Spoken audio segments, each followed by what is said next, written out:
కానీ నిజంగానే మరి అంటే మామూలుగా అయితే ఇప్పుడు బీఆర్ఎస్ పుంజుకునే అవకాశాలు ఎక్కువ కనపడుతున్నాయి. కనపడుతున్నాయి కదా మరి మనకు. ఇప్పుడైతే వచ్చాయి కదా, అది జీరో అనుకుంటే లేచారు కదా. కొంత కవిత దెబ్బ కూడా పడి ఉండొచ్చు. అంటే యాక్చువల్గా నేను అన్నది క్వశ్చన్ ఎందుకు అడిగానంటే కవిత గారిది ఎంతో కొంత డ్యామేజ్ చేసి ఉంటుంది కాబట్టి డ్యామేజ్ చేస్తుంది. సో కవిత గారి డ్యామేజ్ నిజంగా లేకుండా ఉంటే పరిస్థితి ఇంకా మెరుగుపడి కొంచెం మెరుగ్గా ఉండేది.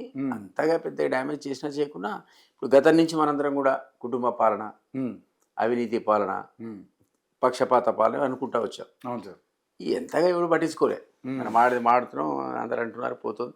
ఏమొచ్చి అవే చెప్పింది. ఇప్పుడు శంకుతీర్థం అయిపోయింది, ఐఎస్ఐ బ్రాండ్ అయిపోయింది. వాము మా నాన్న నిజమేనా మనం చెప్పి ఆమె చెప్తుంది. ఏది ఉద్యమ కాలంలో కూడా తెలంగాణ ఉద్యమాన్ని అడ్డం పెట్టుకొని దోపిడీ చేశారంటుంది. క్లియర్ చెప్తుంది సార్. మనం అన్నాం అది. నరేంద్ర అన్నాడు.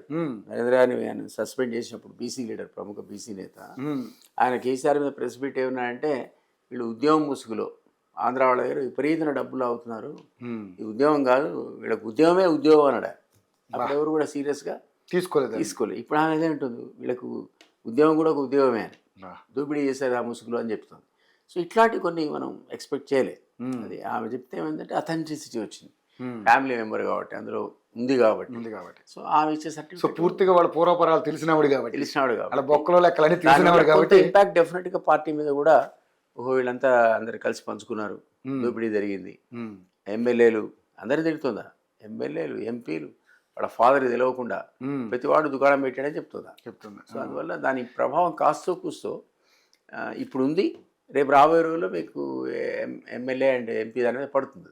కానీ ఇక్కడ ఇంకొక పాయింట్ సార్, సరే ఇప్పుడు ఉన్నటువంటి ఎమ్మెల్యేలని అందరినీ కూడా మాజీ మినిస్టర్లు అందరినీ కూడా ఇప్పుడు ఏకరువు పెడుతుంది ఆవిడ.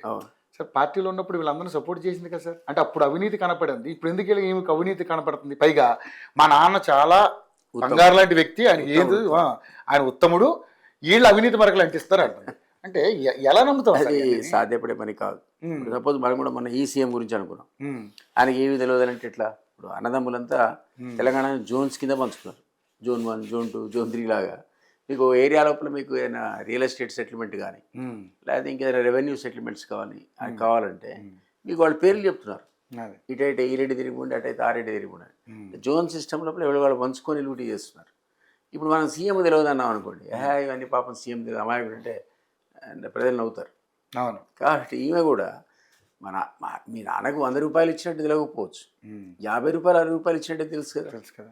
సో టు దట్ ఎక్స్టెంట్ ఆయన నాకేం తెలియదు, నేను ఊరికనే ఉన్నా, నాకు తెలియకుండా చేశారని కేసీఆర్ అనలేడు, కవిత కూడా లేదు. అది అంత పబ్లిక్లో యాక్సెప్టెన్స్ రాదు. కాబట్టి టు దట్ ఎక్స్టెంట్ ఆమె స్టేట్మెంట్స్ కానీ, ఆమె ఇచ్చే ఆధారాలు కానీ, సంచలన వ్యాఖ్యలు కానీ బీఆర్ఎస్ని డ్యామేజ్ చేస్తాయి కూడా.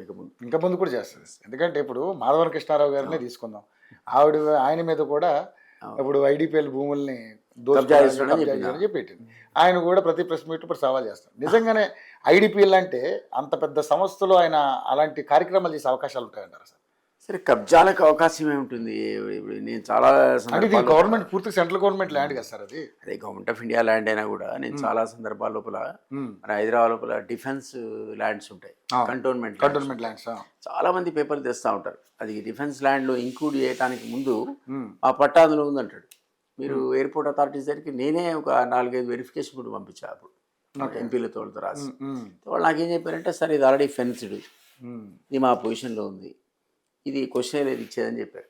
అంటే ఒక్కొక్కసారి అట్లా జరిగినా ఫెన్స్ ఏరియాలకు పోయి వాళ్ళ పొజిషన్లో ఉన్నాక అంత ఈజీ కాదు మీరు దాన్ని మన వెనక తీసుకోవడం అనేది. అవును. సో అట్లా ఎవడోడో ఇప్పుడు వీళ్ళకు అలాట్ చేయకముందు ఎవడికోడి సర్వే నెంబర్ ఉంటుంది, అది వాడు ఇప్పుడు ఏదో దొంగ సర్టిఫికేట్ సృష్టించి వాడు ఎల్ఏ కమ్మాడు, పుల్లే కమ్మాడు అని ఆధారాలు తీసుకొచ్చేసి కొన్ని పైరవం చేసిన మాట వాస్తవం జరుగుతున్నమాట.